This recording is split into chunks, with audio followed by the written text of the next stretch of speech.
Bienvenidos a nuestro podcast La Biblia en un año, episodio 247. El título de hoy es ¿Cómo puedes ser útil para Dios? Dice el pastor Nicky Gumbel lo siguiente: mi esposa Pipa y yo acabábamos de regresar del hospital. Unas horas antes de aquel día, mi madre de 69 años había muerto de un ataque al corazón mientras estaba en su escritorio en el trabajo. Yo estaba en un estado de shock y confusión, así que salí de nuestra casa para respirar aire fresco y pensé en que a la única persona que realmente quería ver era a Sandy Miller, nuestro pastor y amigo. En aquel momento levanté la mirada y vi su automóvil llegando a mi casa. Acababa de enterarse de la noticia y había ido directo a vernos. Dios usó ese día la llegada de Sandy para darnos un gran consuelo y aliento. En el pasaje del Nuevo Testamento de hoy, leemos que Dios usó la llegada de Tito para darle gran consuelo y aliento a Pablo, cuando estaba en un estado de agitación, agotamiento, opresión, aflicción, miedo y temor. En palabras de la versión en inglés de la edición clásica, pero Dios, quien consuela y alienta y refresca y anima a los deprimidos y a los caídos, nos consoló y alentó y refrescó y animó con la llegada de Tito. Eso está allí en la segunda carta a los Corintios, capítulo 7, versículo 6, con sus siglas en español AMPC. La llegada de Tito les trajo aún más ánimo porque llevaba noticias de cómo los corintios estaban siendo útiles para Dios. Como resultado, Pablo se alegró más todavía. Por muy sombrías que se vean las cosas, Dios siempre parece suscitar personas que son instrumentos para uso honorable, listos para que el Maestro use en toda buena obra. Y eso lo dice allí en 2 de Timoteo, capítulo 2, versículo 20. Entonces surge la pregunta: ¿cómo podemos ser útiles para Dios? Para responder esta pregunta, vamos a leer en el Salmo capítulo 105, versículos del 23 al 36. Recuerda que estamos leyendo en la palabra de Dios para todos. Entonces Israel vino a Egipto, Jacob vivió en el país de Cam. Dios hizo que su pueblo creciera en gran número, se volvieron más poderosos que sus enemigos. Entonces hizo que los egipcios comenzaran a odiar al pueblo de Dios e hicieran planes contra los siervos de él. Entonces Dios envió a su siervo Moisés y a Aarón, su sacerdote elegido. Ellos hicieron muchas señales y maravillas en el país de Cam. Dios envió la más terrible oscuridad, pero los egipcios no le prestaron atención. Así que convirtió el agua en sangre y todos los peces murieron. El país de los egipcios se llenó de ranas, incluso la habitación del rey. Dios dio la orden y las moscas y los insectos invadieron todo el país. Dios hizo que la lluvia se convirtiera en granizo e hizo caer fuertes rayos sobre la ciudad. Dios destruyó sus cultivos y sus plantas, hizo astillas hasta el último árbol del país. Dio la orden y llegaron las langostas. El número de larvas de langosta era incontable. Destruyeron todas las plantas del país, se comieron todos los cultivos. Entonces les quitó la vida a todos los hijos mayores de las familias del país, el primer fruto de su vida. Wow, qué tremendo este salmo, ¿cierto que sí? Bueno, y este salmo entonces me da el primer punto de nuestro podcast, y el primer punto es: prepárate para tomar la iniciativa. ¿Has sentido alguna vez que estás en un desierto espiritual en tu trabajo, en tu ciudad o incluso en tu nación? El salmista recuerda que uno de los periodos más oscuros y sombríos para el pueblo de Dios, en el que Él los habría bendecido, se habían vuelto más numerosos, pero fueron odiados debido a su éxito. Sus enemigos conspiraron contra ellos, conspiraron contra los siervos del Señor. El pueblo de Dios estaba oprimido y esclavizado, como lo expresa la traducción bíblica en inglés, El Mensaje. Estaban en un desierto espiritual, pero Dios envió a su siervo Moisés y a Aarón, a quien había escogido. Dios escogió a Moisés y a Aarón. Ellos respondieron a la llamada para liderar. Lo cierto es que Moisés lo hizo con mucha reticencia. Hicieron señales milagrosas y prodigios y liberaron al pueblo de Dios. Hicieron maravillas en aquel desierto espiritual. Así es. Gracias, Señor, por aquellas personas que responden de manera positiva a tu llamado de hacer las cosas de acuerdo a como tú las has establecido, Señor. Gracias por aquellas personas que rinden su vida a ti y se convierten en tus hijos. Gracias por aquellas personas que también rinden su vida a ti y hoy por hoy son siervos tuyos, Señor. Muchas gracias. Bueno, vamos a hacer entonces una oración muy especial. Señor, cuando observo nuestra nación y el estado de la iglesia, clamo a ti para que levantes o suscites personas como Moisés y Aarón para que saquen a tu pueblo del desierto espiritual. Hoy clamo por tu iglesia en general, pero también clamo por nuestra amada nación, Señor. Levanta en nuestra nación, Señor, otras personas como Moisés y Aarón para que traigan libertad a nuestro pueblo, Señor. Muchas gracias, Señor. Amén y amén. Bueno, vamos a hacer la segunda lectura y vamos a leer la segunda carta a los Corintios, capítulo 7, versículos del 2 al 16. ¿Sí? Entonces, vamos a leer la segunda carta a los Corintios, capítulo 7, versículos del 2 al 16. Continuamos con la PDT. Alegría de Pablo. Déjenos entrar en su corazón. No le hemos hecho ningún mal a nadie. No hemos arruinado la vida de nadie y tampoco nos hemos aprovechado de nadie.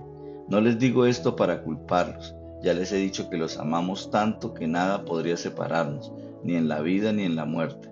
Sé que estoy siendo muy franco al hablarles así, pero estoy muy orgulloso de ustedes y estoy animado y feliz a pesar de todo lo que sufrimos. Desde que llegamos a Macedonia no hemos tenido descanso, sino todo lo contrario, hemos tenido muchas dificultades. Nos preocupan nuestros enemigos y nuestros propios temores. Pero Dios, que consuela a los que están desanimados, nos consoló con la llegada de Tito. También fuimos consolados con el consuelo que ustedes mismos le dieron a Tito. Él nos contó que ustedes querían vernos y que están muy arrepentidos por lo que hicieron. También me dijo que ustedes se preocupan mucho por mí y entonces me sentí muy feliz con sus noticias. Aunque les haya causado tristeza con mi carta, no me arrepiento de haberla escrito. Y aunque me arrepintiera, ahora me doy cuenta de que esa tristeza fue pasajera. Ahora me siento muy feliz, no por haberles causado tristeza, sino porque esa tristeza los hizo cambiar y volverse a Dios. Ustedes recibieron esa tristeza tal como Dios quería, sin sufrir ningún daño por causa nuestra. La tristeza que Dios busca es la que produce un cambio de corazón y de vida. Ese cambio lleva a la salvación y por ello no hay que lamentarse. En cambio, la tristeza del mundo lleva a la muerte. Miren todo lo que ha hecho esa tristeza en su vida. Ahora están decididos a hacer lo que tienen que hacer. Quieren demostrar su inocencia y se molestan con la maldad. Están alarmados por la situación, desean verme. Se preocupan por mí y están dispuestos a castigar a quien hizo el mal. En todo esto han demostrado que están libres de culpa. Cuando les escribí no fue por aquel que hizo el mal ni por el que sufrió ese mal, sino para que ustedes mismos se dieran cuenta del amor que nos tienen. Por eso nos sentimos animados. Además, estamos muy alegres, pues nuestro hermano Tito está contento porque todos ustedes lo animaron. Yo le había hablado muy bien de ustedes a Tito y no me han hecho quedar mal. Al contrario, así como todo lo que les dijimos a ustedes era verdad, Tito se dio cuenta de que todo lo que yo le había dicho también era verdad. Tito recuerda que ustedes lo obedecieron y lo recibieron con gran respeto. Gracias a eso, el cariño que les tienen se ha hecho más fuerte. Me siento feliz de confiar totalmente en ustedes. ¡Wow! ¡Qué tremendo!, ¿no? Muy, muy buena esta palabra de parte del Señor. Bueno, esta segunda lectura nos conduce al segundo punto. Y el segundo punto es: recurre a Dios en los momentos de dificultad. A veces en nuestra vida nos chocamos con el dolor y la angustia, los cuales nos abruman. Pueden ser a causa de un duelo, el desempleo, la enfermedad, la decepción u otras circunstancias que escapan a nuestro control. Podrían incluso, como en el caso de los corintios, tener su causa en nuestros propios pecados o errores. Lo que importa es cómo respondemos. Para algunos vivir momentos así los alejan de Dios. Para otros, como los corintios, son los que los edifica. La angustia los llevó a Dios y se transformaron en un pueblo que Dios pudo usar poderosamente. Pablo fue alguien a quien Dios usó mucho, pero no fue un camino de rosas, no tuvo una vida libre de preocupaciones. Pablo no iba por ahí acarreándose problemas a sí mismo. Escribe, a nadie hemos agraviado, a nadie hemos corrompido, a nadie hemos explotado. Sin embargo, continúa hablando de todas las aflicciones. Escribe sobre las peleas en la iglesia y los temores en los corazones. Pablo amaba a los corintios, aunque el amor de Pablo por ellos no siempre fue recíproco. Le causaba una enorme alegría cuando lo era. Cuando escuchó de labios de Tito acerca del anhelo y de la profunda tristeza y de la honda preocupación de los corintios por él, exclamó, me lleno de alegría. Pablo tuvo el temor de confrontarlos en una carta inicialmente, porque eso les causó tristeza en el inicio. Como suele ocurrir con este tipo de confrontaciones en un primer momento, Pablo se arrepintió de escribir la carta, pero oportunamente los corintios respondieron con la actitud correcta, permitiéndole acercarlos a Dios. Todos cometemos errores alguna vez, incluso el gran apóstol Pedro lo hizo. Sin embargo, lo que importa es cómo respondemos. Como lo expresa la traducción bíblica, el mensaje. Has de dejar que tu angustia te lleve a Dios, no que te aleje de Él. Nunca lamentamos ese tipo de dolor, pero aquellos que dejan que la angustia los aleje de Dios terminan en un lecho de muerte de lamentaciones. La clase equivocada de dolor, tipificada por Judas, no condujo al arrepentimiento sino a la muerte.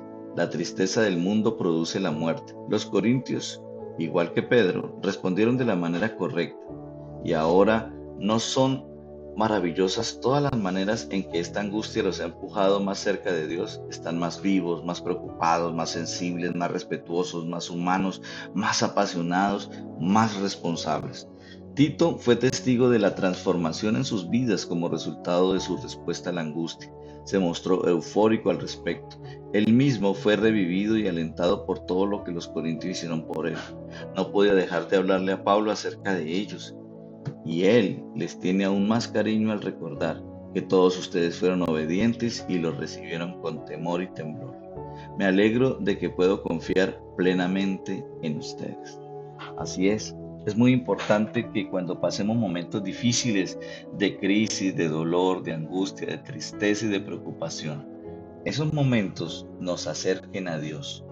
No que nos alejen, sino que nos puedan acercar, porque mientras nos acercamos a Dios, podemos encontrar su consuelo, su amor, sus fuerzas, su ayuda, pero lejos de Dios, nada podemos hacer. Bueno, entonces vamos a hacer otra oración. Gracias, Señor, porque cuando me vuelvo a ti en los momentos de angustia, tú me transformas, tú me traes vida. Señor amado, tú me haces más sensible, Señor amado, a todo lo que tiene que ver con tu reino, Dios. Se quita de mí todo corazón de piedra y colocas en mí un corazón de carne que me permite preocuparme, me permite ser respetuoso, me lleva a ser una persona que está más pendiente de los demás, a ser más humano, Señor. Me ayudas a ser más apasionado por ti y por todo lo que tiene que ver contigo, Señor. Me guías a ser más responsable y más útil para Dios. Bueno, vamos entonces a hacer la otra lectura y para eso vamos a ir al Antiguo Testamento. Quiero invitarte entonces que vayamos al libro de Isaías. Vamos a leer el capítulo 5 desde el versículo 8 hasta el versículo 30. Continuamos con la PDT. Castigo para los exploradores. Qué mal les va a ir a los que van acumulando casas y más casas, terrenos y más terrenos, hasta que te dejan en la calle, al aire libre. El Señor Todopoderoso me dijo al oído, muchas casas van a ser destruidas, casas grandes y hermosas quedarán desocupadas. 3 hectáreas de viña solo producirán un barril de vino, y 10 costales de semilla producirán tan solo un canasto de trigo. ¿Qué mal les va a ir a los que se levantan en la mañana tras un trago y se quedan hasta tarde embriagándose con vino? En sus fiestas hay liras, arpas, tambores, flautas y vino, pero no prestan atención a lo que el Señor ha hecho, ni a la obra de sus manos. Por tanto, mi pueblo será hecho prisionero y desterrado, porque no conoció mi autoridad. La gente importante padecerá de hambre, y los del montón padecerán de sed. Por eso el sepulcro ensancha su garganta y abre la boca en forma desmesurada, para recibir en plena fiesta a todos los que se la pasan en parrandas y diversiones destructivas. Así es humillado el ser humano, se baja al hombre de su nube y se le hace cambiar su actitud arrogante. De esta manera, el Señor Dios Todopoderoso recibe honor por juzgar rectamente. El Dios Santo será reconocido porque actúa con justicia. Los corderos se alimentarán como si estuvieran en sus propios campos, y las cabritas pastarán entre las ruinas de los ricos. Miren ustedes, arrastran detrás de ustedes sus pecados y culpas como una carreta. Ustedes dicen que el Señor se apure, que haga su obra rápido para que veamos qué es lo que hace, que el plan del Santo de Israel se cumpla pronto para que podamos conocerlo. Miren ustedes que le dicen bueno a lo malo, los que tienen por luz la oscuridad y por oscuridad la luz, los que dicen que lo amargo es dulce y que lo dulce es amargo. Miren ustedes que se creen sabios, los que piensan que son muy inteligentes. Miren ustedes, son campeones de beber vino, son héroes para servirse cerveza en cantidades. Y si les pagan un soborno, perdonan al criminal y no permiten nunca que las personas buenas sean juzgadas con justicia. Por eso los descendientes de gente como ustedes serán destruidos por completo, como el fuego consume paja y hojas secas. Eso les sucederá porque rechazaron la enseñanza del Señor y despreciaron el mensaje del Santo de Israel.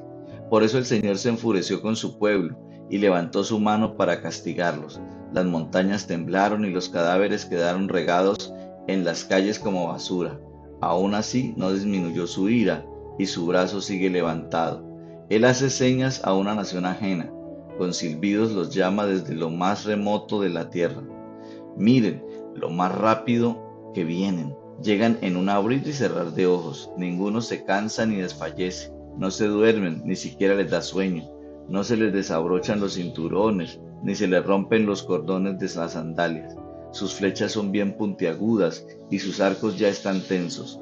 Los cascos de sus caballos parecen fuertes piedras brillantes, y las ruedas de sus carros de combate giran como remolino. Rugen como un león, como leones jóvenes que gruñen, apresan sus víctimas y se las llevan, sin que nadie pueda rescatarlas.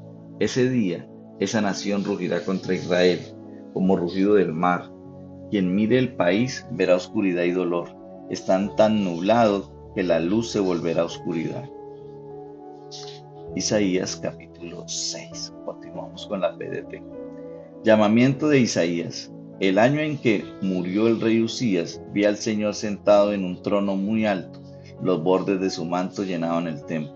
Sobre él se veían cobras voladoras que estaban paradas detrás de él, con 6 alas cada una, con 2 alas que cubrían el rostro, con otras 2 alas se cubrían los pies, y con las otras 2 volaban.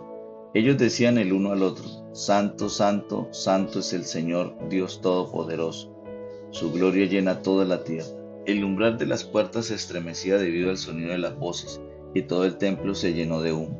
Entonces yo exclamé: Pobre de mí, ya me doy por muerto porque mis labios son impuros. Vivo en medio de un pueblo de labios impuros, y sin embargo he visto al Rey, al Señor Todopoderoso. Entonces una de las cobras voladoras voló hacia mí. Ella tenía en su mano un carbón ardiente que había agarrado con unas tenazas de las brasas del altar. Tocó mis labios con él y dijo: Mira, esto ha tocado tus labios, se limpia tu culpa, se perdona tu pecado. Y oí la voz del Señor que decía: ¿A quién enviaré? ¿Quién irá por nosotros? Entonces yo dije: Aquí me tienes, envíame a mí.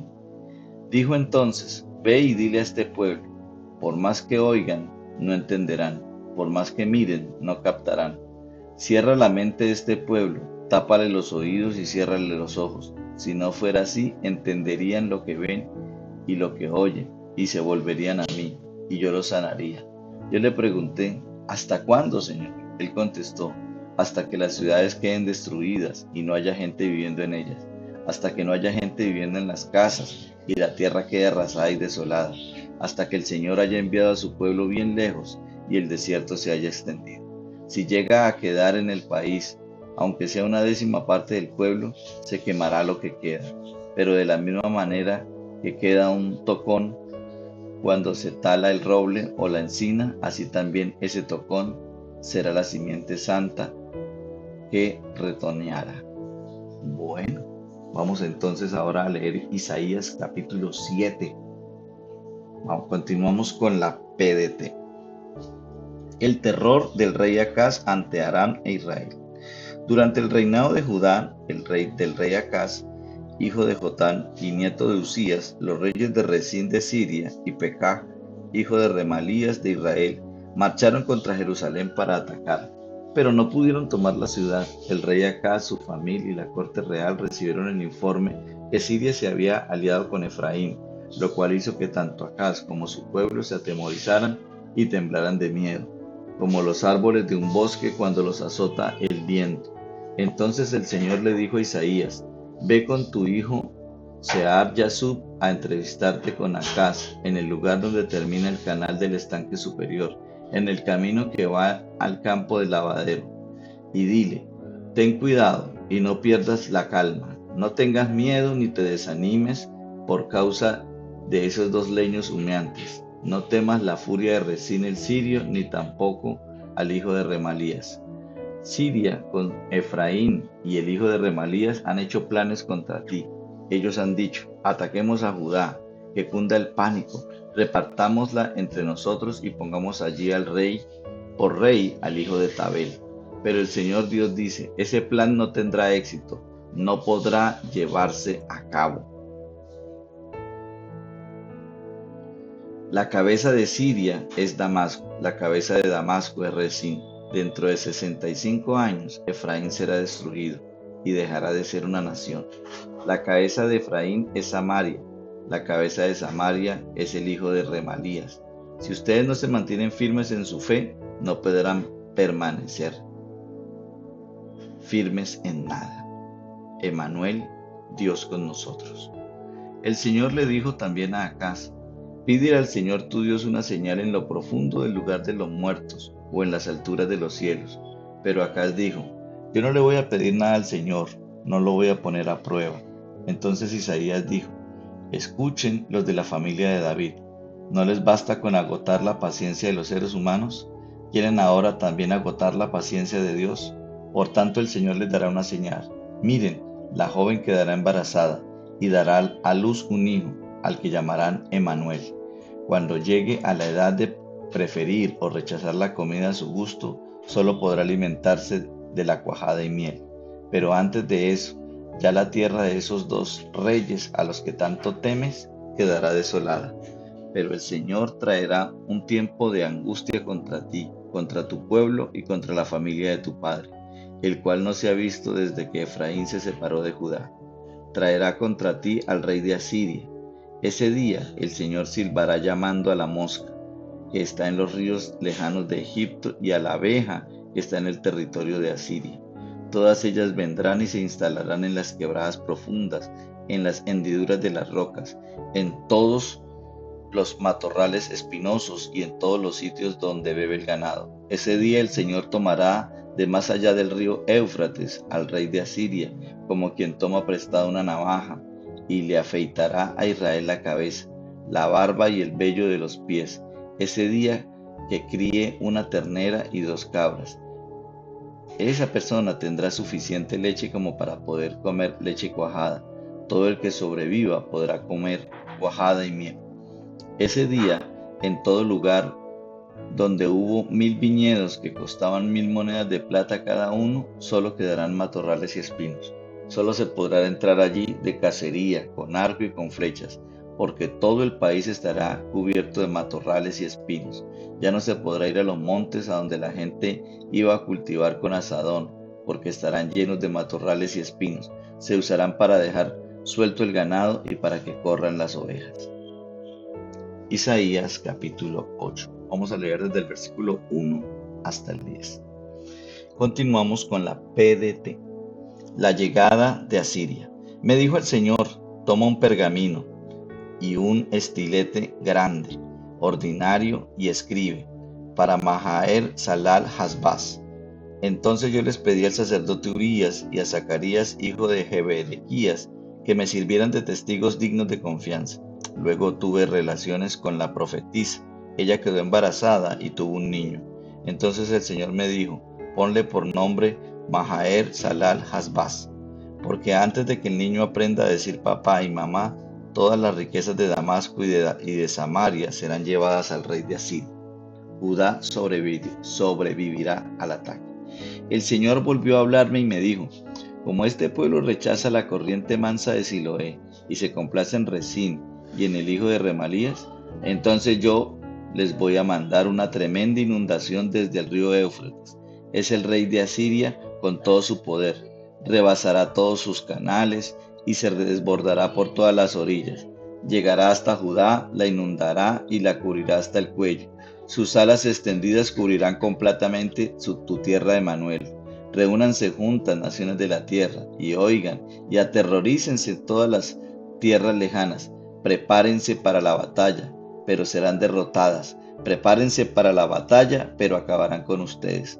Hagan sus planes, pero fracasarán. Den sus órdenes, pero todo será inútil, porque Dios está con nosotros. Uy, qué tremenda esta palabra. Bueno, y esta lectura en el libro de Isaías precisamente nos da como resultado o nos lleva al tercer punto de nuestro podcast de hoy. Y el tercer punto es: responde a la llamada de Dios y dile, yo iré. Al mirar el mundo de hoy, vemos a muchas naciones pasando momentos críticos, incluyendo Siria, Irak, Ucrania, Zimbabue, Corea del Norte, Sudán del Sur, Cuba, Venezuela, ¿sí? Y también nuestra amada nación Colombia. La descripción en este pasaje es la de una nación llena de injusticia. Los líderes acaparan casa tras casa y se apropian de campo tras campo hasta que no dan lugar para nadie más y terminan viviendo solos en el país. Muchas casas quedarán desoladas, 3 hectáreas de viña solo producirán un tonel. Mientras tanto, los líderes se aseguran de que en sus banquetes haya vino, haya licor, haya cerveza, estén llenos de arpas, liras, tambores y flautas. Mientras la multitud se moriría de sed, mientras la multitud moría de hambre, sus líderes llaman al mal bien y al bien mal. Qué tremendo, ¿no? Mire cómo estaban viviendo en esa época y mire hoy por hoy cómo ese llamado comunismo trae lo mismo a cada nación que toca, donde el gobierno se enriquece y se llena de maldad cada vez más, oprimiendo al pobre, colocando más impuestos, expropiando, quitándole lo que la gente ha comprado. Es una realidad y es algo que se parece muchísimo. Pero, ¿qué autoridad tiene Isaías para hablar a la sociedad de esta manera? Dios lo llamó durante un periodo oscuro de la historia de Israel. Él describe la visión que tuvo alrededor del año 740 a.C., en el año en el que murió el rey Usías. Isaías encontró a Dios. ¿Sí? Isaías describe el sentido abrumador de la presencia de Dios. Santo, santo, santo es el Dios Todopoderoso. Las palabras claves allí fueron: vi al Señor. La clave de su llamado no fue solamente una experiencia agradable, sino un encuentro que le cambió la vida. Sí. Isaías fue limpiado. Isaías vio la santidad de Dios y le dijo: ay de mí, estoy perdido. Soy un hombre de labios impuros y vivo en medio de un pueblo de labios blasfemos. ¿Sí? Y no obstante, mis ojos han visto al Rey, al Señor Todopoderoso. Cuanto más cerca estás de la luz, más se revela tu pecado. Pero entonces Dios toma la iniciativa y provee un medio de limpieza. Mira esto, ha tocado tus labios, tu maldad ha sido borrada y tu pecado perdonado.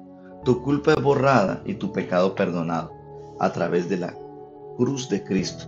No necesitas andar ahí abrumado por la culpa de tu pecado, sino que puedes estar lleno del sentimiento del amor de Dios por ti.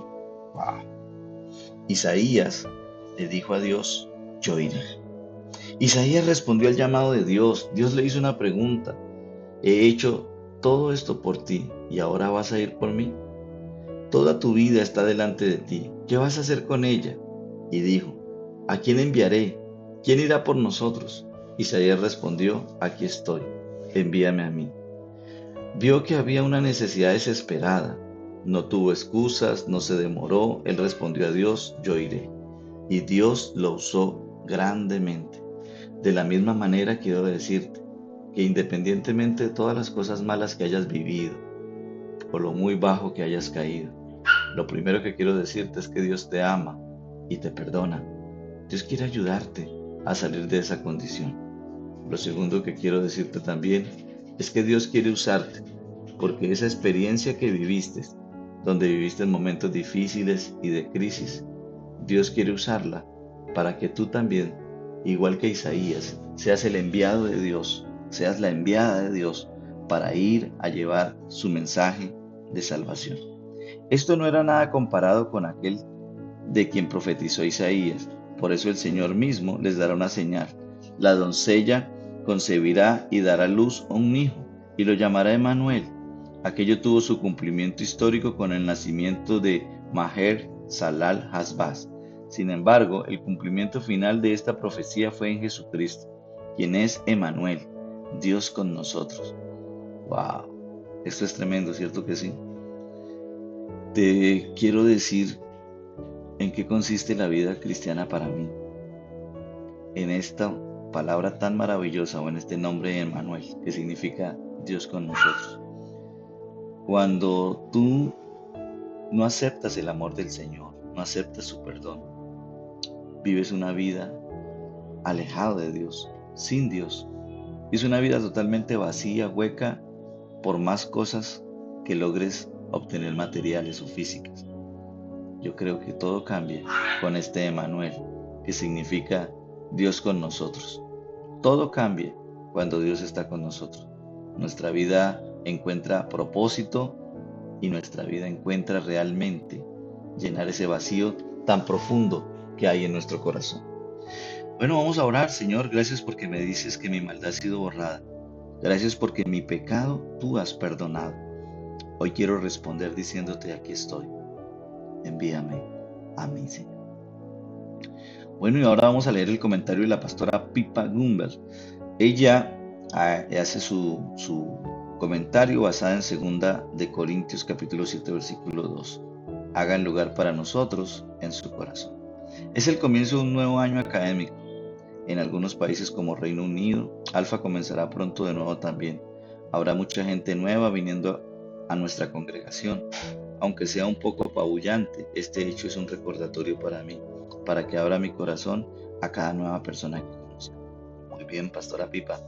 Recordemos que este devocional es escrito por el pastor Nicky Gamble de la iglesia HTB en Londres, Inglaterra. Y la voz de este podcast es de Luis Alfonso González. Bendiciones, mis amados.